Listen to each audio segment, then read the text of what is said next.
Hi friends, నమస్తే. అందరికీ బాగున్నారా? అందరు బాగుండాలి, అందుట్లో మేము ఉండాలి.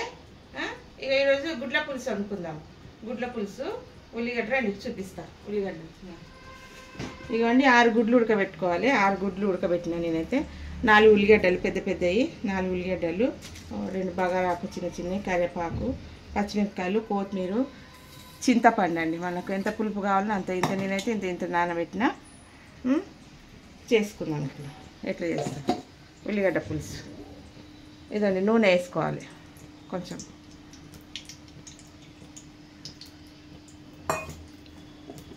వేసుకొని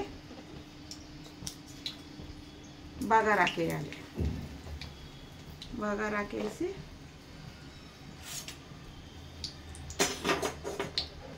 ఇలా ఫ్రైడే కదా, మా ఇంట్లో ఇది గుడ్ల పులుసు. ఏం కూరగాయలు లేనప్పుడు కూడా ఇది చేసుకోవచ్చండి మంచిగా.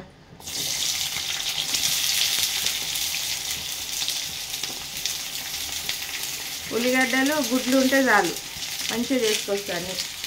ఇక పచ్చిమిరపకాయలు కూడా వేసేస్తున్నా, కరివేపాకు వేసేస్తున్నాను ఒక్కసారి.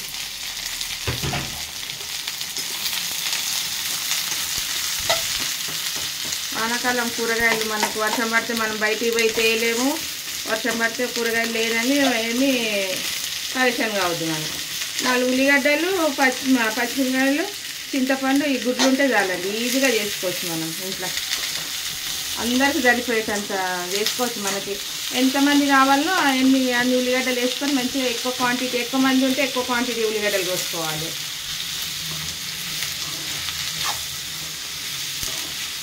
ఈ దూరంగా వేయగాలండి. కొంచెం ఉప్పు వేసుకుందాం.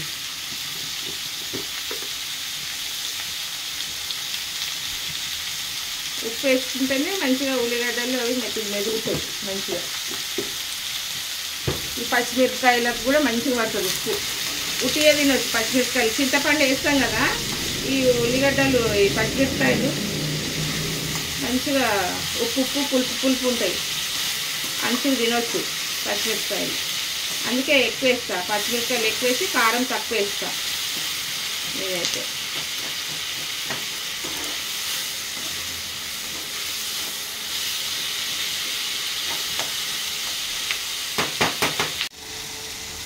పసుపు వేసుకోవాలండి కొంచెము.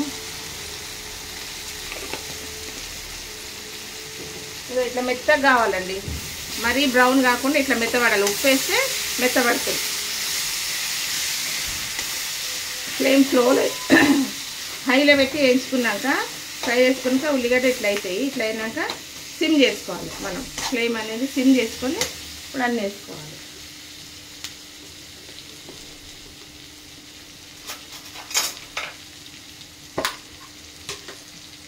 అల్లం వెల్లిగడ్డ వేసుకోవాలండి. 2 స్పూన్లు అల్లం వెల్లిగడ్డలు వేసుకోవాలి.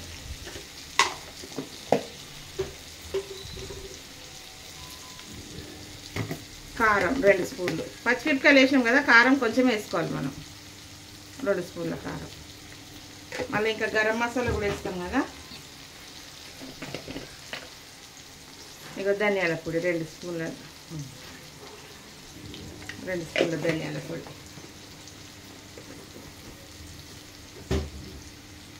కొంచెం ఇది ఫ్రై చేయాలి. ఇది అల్లం వెల్లిగడ్డ వాసన పోయేదానికి ఇదంతా కలిపి మంచిగా ఫ్రై చేసుకొని చింతపండు తీసుకోవాలి. ఇంకా మనకి ఎంత పులుపు కావాలో అంత ఇది చేయాలి.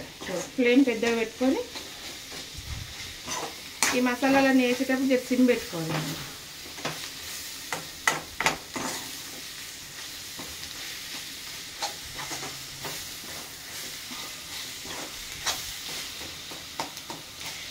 ఇదిగోండి, ఇట్లా మంచిగా ఫ్రై అయింది. అల్లం వెల్లిగడ్డ, కారం, పసుపు, ధనియాల పొడి అంతా కొంచెం ఫ్రై చేసుకోవాలి. ఇట్లా మంచిగా ఉల్లిగడ్డలకు పట్టేటట్టు మంచిగా ఫ్రై చేసుకొని ఒక 2 నిమిషాలు 3 నిమిషాలు ఫ్రై చేసుకొని ఇక చింతపండు పిసికి వేసుకోవాలండి. మనకి ఎంత పులుపు కావాలో అంత ఇది చేయాలి. విసుక్కొని వేసుకొని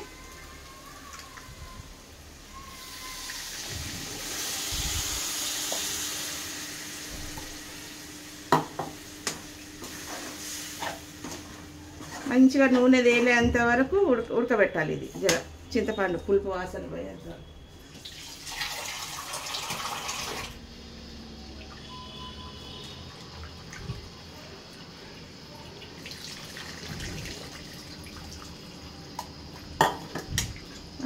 ఎక్కువ పోసి చింతపండు ఎక్కువ పోస్తే ఉడికి చిక్కగా అవుతుంది అనమాట. ఇది ఇంకా మనకి ఇంకా గ్రేవ్ కావాలంటే మంచి దగ్గరికి ఎక్కువ గ్రేవ్ కావాలంటే ఇంకా కొన్ని మంచిగా పులుసు తీసుకొని వేసుకో.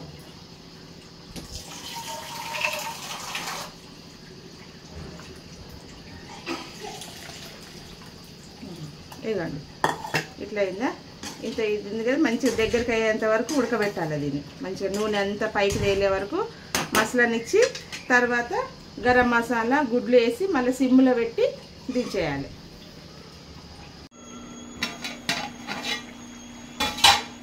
ఇవ్వండి ఇట్లా ఉడికింది.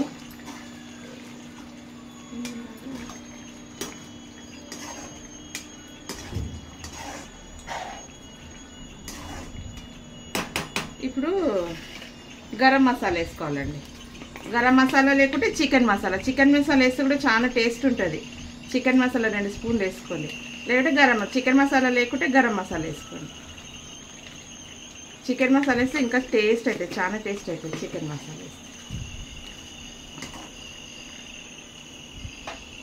వేసినాక ఈ గుడ్లను కాట్లు పెట్టి సిమ్లో పెట్టేయాలి. ఇట్లా గుడ్డు కాటు పెట్టేసి వేసేసి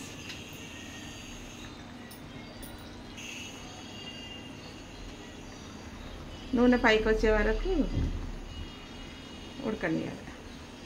నూనె కొంచెమే వేసిన, ఎందుకంటే నూనె ఎక్కువ తింటే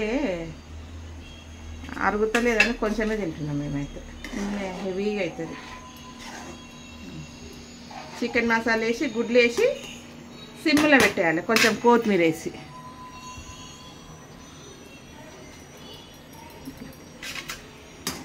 ఇట్లా మూత పెట్టేసేయాలి. మూత పెట్టి జర సిమ్లో పెట్టి ఉడకనియాలి. ఫ్రెండ్స్ ఇగోండి ఇట్లా మంచిగా చిక్కగా దగ్గరికి ఉడికింది. దగ్గరికి ఇట్లా ఉడకాలి. చింతపండు 5 గుడ్లు వేసి చికెన్ మసాలా వేసి మంచిగా ఇట్లా దగ్గరికి ఇట్లా ఉడకబెట్టాలి. ఇట్లా దగ్గర చిక్కగా అయితేనే టేస్ట్ ఉంటుంది. ఇట్లా ఉల్లిగడ్డలు కూడా చింతపండులా మంచిగా గుడ్లు కూడా సిమ్లో పెడితే ఇట్లా ఉడుకుతాయి. గుడ్డు భలే టేస్ట్ అవుతుంది తెలుసా. ఇట్లా చాలాసేపు ఉడకబెడితే సిమ్లో పెట్టి మంచిగా తిన్నా కొద్ది తినబుద్ధి అవుతుంది. ఇక దింపేసుకుందాం. అయిపోయింది. కొత్తిమీర వేసి తిందాం. ఇక కొత్తిమీర వేసుకొని తిందాం.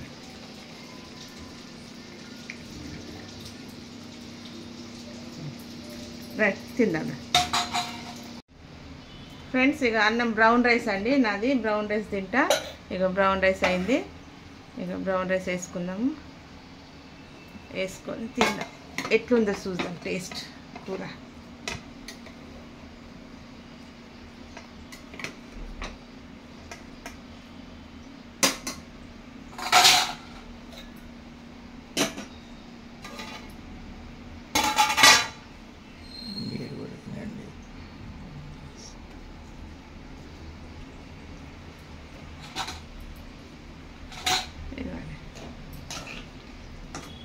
ఇంత గమగమ వాసన, మంచి స్మెల్, ఎంత పుల్లగా ఉల్లిగడ్డ వాసన, కొత్తిమీర ఎంత మంచిగా వస్తుందంటే అంత బాగా వస్తుంది.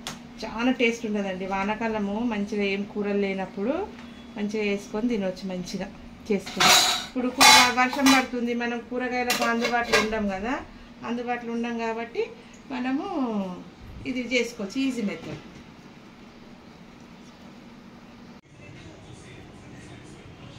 ఫ్రెండ్స్ ఇదండి గుడ్ల పులుసు రెడీ.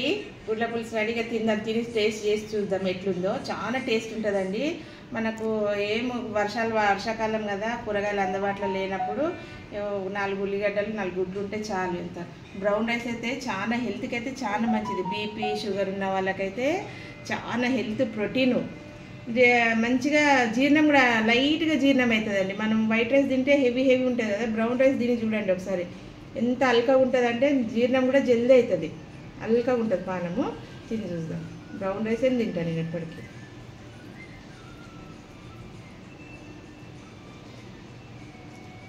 బా సూపర్ అండి.